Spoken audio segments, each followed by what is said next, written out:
Bem-vindo a mais uma edição especial do Nesp Notícias. Hoje o nosso assunto são as discussões recentes em torno da educação no Brasil. A edição desta terça-feira, 12 de fevereiro, começa agora.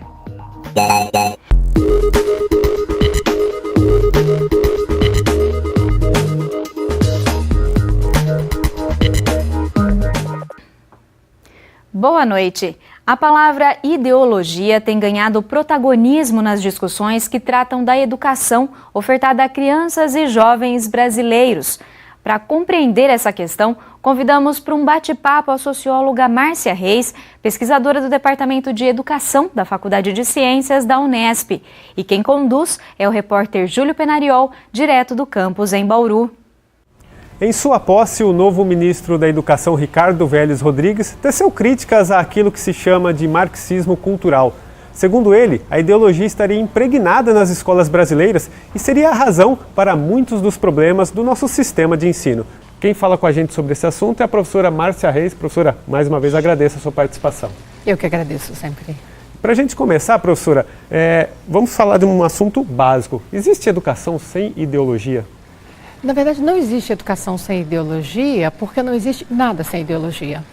A ideologia é isso que eu quero citar Cazuza, porque é inevitável citar nessa hora. A ideologia eu quero uma para viver. A ideologia nos ajuda a viver.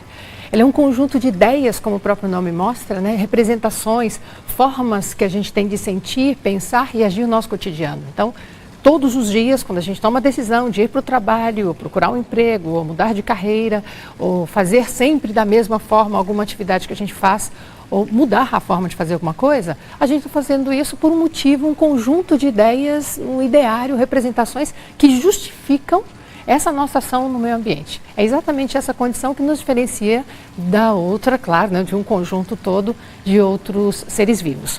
Em relação às sociedades, fica mais marcante ainda, porque esse conjunto de ideias que você, que eu, que o nosso telespectador tem, juntos vão formar, por exemplo, um conjunto de ideologias de determinada sociedade, olhando um pouquinho mais de perto de determinado lugar, determinado estado. Quantos de nós não vamos passear, às vezes, em algum lugar mais para o interior de São Paulo ou pelo país afora e eles têm um jeito diferente lá de fazer alguma coisa, ou de enfrentar uma catástrofe, por exemplo, ou enfrentar um fato novo. Há sempre algo de muito interessante que explica o porquê nós fazemos, o que fazemos, como fazemos. E a ideologia que explica isso. Ela está presente na educação, na saúde, em todos os nossos momentos a gente tem um conjunto ideológico que a gente não consegue enxergar, mas a gente consegue ver, perceber o tempo todo. O governo federal tem questionado muito a questão do marxismo. De fato, professor, você acredita que a educação formal no país ela está atrelada de alguma maneira a essa corrente de pensamento?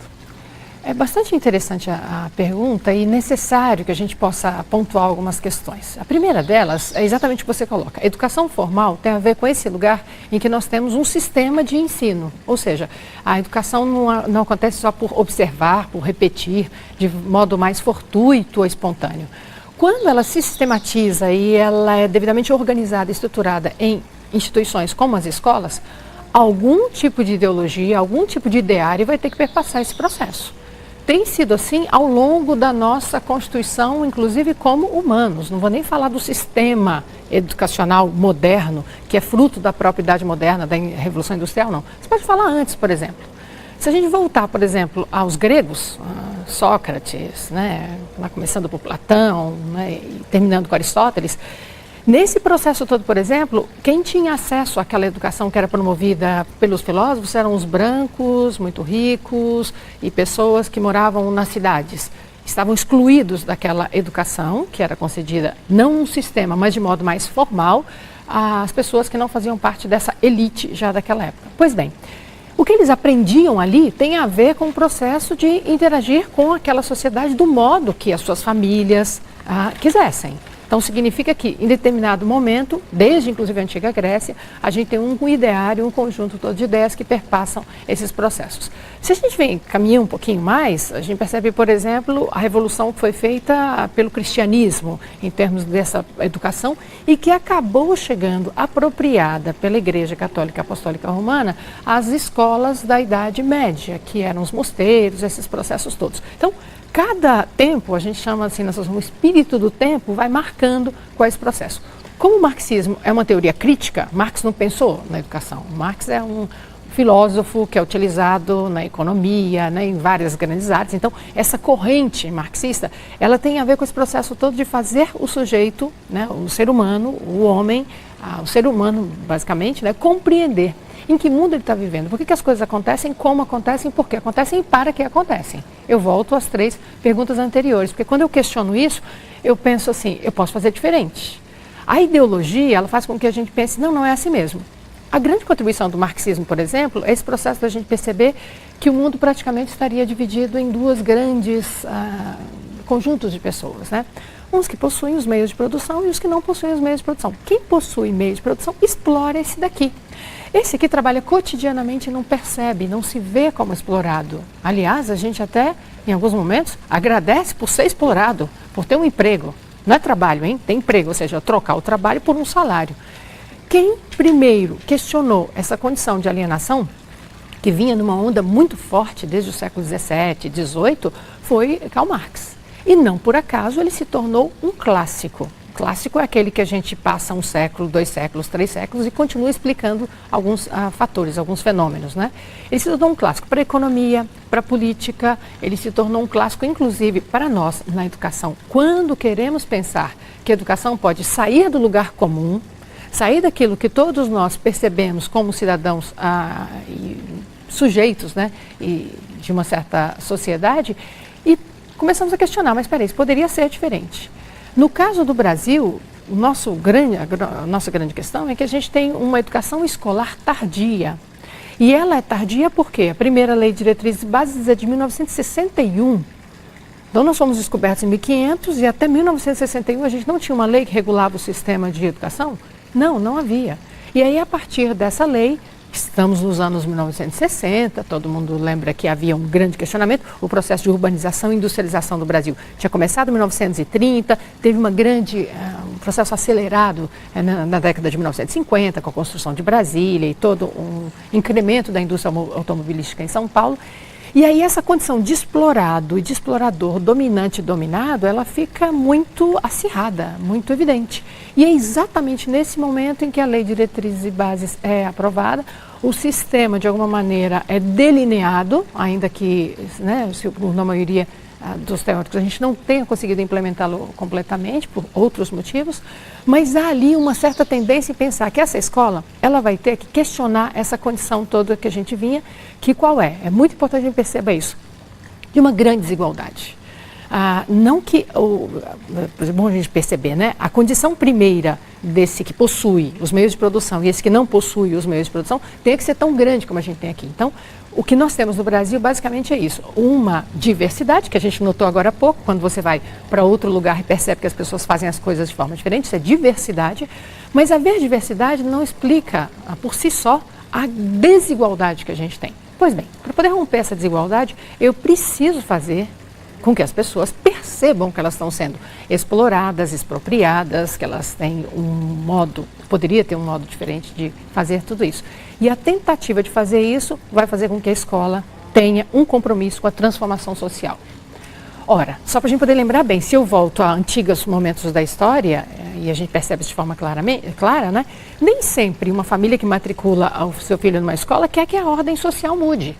Alguém que tem uma condição privilegiada socialmente falando, não quer que o menino vá para a escola, por exemplo, a criança, ou adolescente, ou mesmo o adulto, que ele vá para poder mudar as coisas, o estado de coisas como está. Está tudo muito bom, está tudo funcionando muito bem. Tudo funcionando muito bem. Para essa grande maioria muito mal colocada, muito pouco incluída, para não dizer excluída, né, da educação, a gente percebe de forma muito clara e isso vai se repetindo. Por isso é que eu preciso, de alguma maneira, de algum tipo de referencial teórico, que não deixa de ser ideológico, claro, para pensar que a escola pode sim ser um agente de mudança social. Tentar romper com isso. Romper com isso, exatamente. E não repetir, manter essas mesmas desigualdades sociais. As outras teorias, elas são muito mais explicativas e fazem uma justificativa do que está aí. Uma teoria que vai gerar outras tantas teorias vai ser a teoria marxista, exatamente por essa condição de um conceito de alienação, que é bastante divertido no cinema quando se vê, por exemplo, quem vê Tempos Modernos vê um Chaplin alienado. um Chaplin tecnicista, aquela coisa toda e tal. E foi exatamente uma escola tecnicista, que a gente já tinha tido alguns ensaios antes nesse processo, para tentar repetir esse processo. Ora, se a indústria chegou na década de 1930, depois ela é incrementada em 1950, não necessariamente eu quero que as pessoas venham para as escolas para poder aprender a questionar essa ordem. Não, eu quero preparar técnicos. Para trabalhar, nessa estrutura. Exatamente. Inclusive sem pensar, porque quem muito pensa, pouco faz, né? Que é o dito que a gente ouve bastante por aí e faz bastante sentido em algum momento. Então a culpa é mais ou menos essa. Nós nunca fomos totalmente marxistas, até porque não há como ser. É uma teoria que vai tomando forma, vai tomando corpo à medida em que esse sistema, desde 1961, começa a ser estruturado. Em alguns momentos a gente se aproxima mais, outros menos, mas não há necessariamente, a gente poderia dizer assim, uma escola marxista. A gente não tem esse tipo de mérito. Por falar em ideologia, professora, um dos que têm sido mais criticados ou lembrados nesse momento é o filósofo Paulo Freire, que é muito respeitado fora do Brasil, mas aqui há uma corrente para tentar desmerecer, né, todo o trabalho dele. Por mais que alguns especialistas digam que o pensamento dele nunca foi aplicado efetivamente, né? O que você pensa sobre essa questão? Penso que a gente poderia começar pelo começo. Por que alguém tentaria descaracterizar um teórico como Paulo Freire? A gente vai voltar um pouquinho ao que a gente estava falando. Um dos motivos é que ele acreditou numa escola que pudesse transformar a realidade, que pudesse promover mudanças, que pudesse permitir com que as pessoas, ao aprender, por exemplo, a ler, compreendessem o mundo. Lendo eu leio leis, lendo eu leio a Bíblia, lendo eu leio livros, lendo eu leio meus direitos. Lendo, eu consigo acessar aos meus direitos e meus deveres. Pois bem, então acho que o primeiro motivo, é importante a gente compreender que Paulo Freire foi esse pensador que fez assim e fez de modo muito prático. Em 1963, imagine você que alfabetizar 300 trabalhadores rurais em 45 dias e com um método, isso que é bastante interessante, que é o método Paulo Freire, né? Que usa uma técnica bastante interessante, que é se valer, por exemplo, daquilo que faz parte do seu entorno. Do dia a dia. Do dia a dia, exatamente. Então a palavra-chave não é uva viu a Eva, clássica pergunta, né? É aprender enxada, é aprender tijolo. Fôssemos nós jardineiros, a gente aprenderia samambaia, a gente aprenderia flores, folhas e por aí vai. Cria um significado diferente para aquele processo de ensino-aprendizagem da leitura. E aí a leitura, quando ela vem, de alguma maneira, carregada de sentido, ela consegue promover processos de mudança social. E ele se tornou patrono da educação brasileira. Então, para mim, chega ao ponto de ser quase que divertido a gente pensar, se eu propusesse para o Exército Brasileiro deixar de ter o Duque de Caxias como patrono, o que aconteceria? Muito provavelmente alguém do Exército iria me dizer, olha, ele é patrono por isso, aquilo, outro. Paulo Freire é patrono da educação brasileira, tem vários títulos honoris causa, mais de 30 pelo mundo afora. Eu tive a oportunidade de ver, inclusive, em pleno Israel. Imagine, que Israel tem de marxismo ou coisa parecida, né? Centros de estudos sobre a metodologia, a teoria freiriana. O próprio Chile, que é um país capitalista, modelo nosso aqui. África do Sul usou boa parte do seu método em processos todos para poder fazer a transição do apartheid por uma sociedade mais inclusiva. Portanto, talvez Paulo Freire seja temido porque, sem dúvida nenhuma, a educação tem um potencial para transformar e mudar, né, a condição social. Sozinha ela não faz nada, mas sem uma educação transformadora, a gente só repete as desigualdades sociais, que no caso do Brasil são um legado de 400 anos. É muito tempo e a gente ainda não conseguiu diminuir esse processo. Para a gente encerrar, professora, para onde você acredita que os esforços deste governo e dos próximos governos devem se concentrar para tentar modificar alguma coisa na educação brasileira? Depende, Júlio, do que se pretende para os próximos anos, né? E que se pretende, eu digo, no sentido mesmo coletivo. Eu sempre gosto de lembrar que nós somos uma sociedade moderna e numa sociedade moderna é um Estado moderno. E nesse momento ele ocupa parte do Poder Executivo. E esse Estado moderno, ele tem que lidar com grupos de interesse. Então nós temos vários grupos de interesse no país. A primeira chegada dele, o fato de ele ter sido indicado pelo presidente eleito, já diz muito para a gente, né?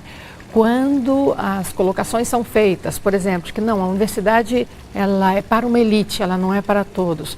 Quando propaga e propala que ele quer educação moral e cívica de volta às escolas, Quando se diz que a gente vai fazer uma reforma do ensino médio, que o ensino médio é muito pouco interessante ou coisa parecida, nós precisamos formar técnicos e vai ser universitário quem queira ou coisa parecida, a gente já percebe de forma muito clara uma tendência a imaginar a educação não como um lugar de transformação, mas muito mais o lugar do professor, sobretudo, né, que é o que nos interessa bastante, como um funcionário que vai cumprir as regras que o Estado propõe de uma certa moral, de um certo civismo. Ora, nada é mais ideológico que moral e civismo.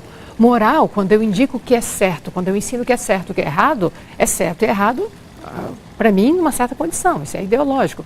Quando eu digo que o civismo ele vem de conhecer o hino nacional, o hino da bandeira, o hino da independência, todos os nossos símbolos e brasões, se isso não vem carregado de um sentido, eu simplesmente tenho um processo como aquele anterior de alienação. Eu conheço a letra, mas eu não conheço o sentido da letra do hino nacional. Ouviram do Ipiranga as margens plácidas, por exemplo? Ninguém nega a importância de se conhecer isso. Agora, você tem uma disciplina para poder ocupar todo um espaço que vai ser ensinado do modo como essa proposta desse momento do nosso governo, né, que é parte do Estado agora, desse governo pretende, a gente sem dúvida nenhuma pode imaginar que a gente não terá anos muito fáceis para uma escola transformadora, não para a transformação em termos da diminuição da desigualdade social, porque uma parte vai continuar tendo, né, acesso aos melhores conhecimentos, aos melhores postos de trabalho, tudo isso. E uma grande maioria vai continuar sem tomar ter condições de tomar para si o conteúdo, que é o que interessa. Uma escola em que o aluno aprenda, uma escola em que o professor possa ensinar. Um professor possa fazer uma carreira em que ele se veja hoje, amanhã, daqui a 10, 15 anos, construindo um modo diferenciado de uma educação, que ele possa acompanhar no processo longitudinal quem foram os meus primeiros alunos, o que eles estão fazendo, como não estão fazendo. Uma escola que tem uma estrutura. Quando eu penso que as escolas brasileiras, e nós sabemos disso, menos de 30% têm bibliotecas, menos da metade ainda não tem sanitários, menos da metade ainda não tem, por exemplo, um conjunto de professores que possam fazer um planejamento com os materiais, né, inclusive físicos. Agora mesmo a gente ficou sabendo que os livros não chegaram em tempo.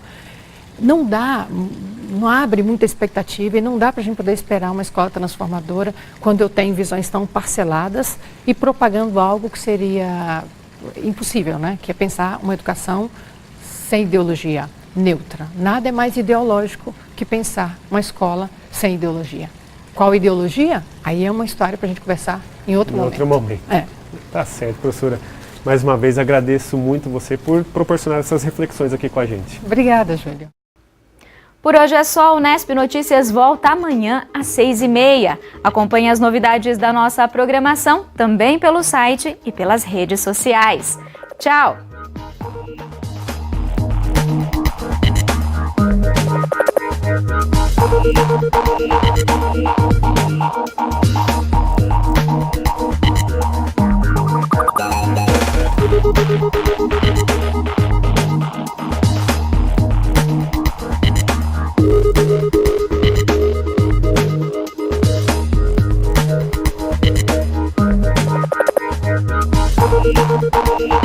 Thank you.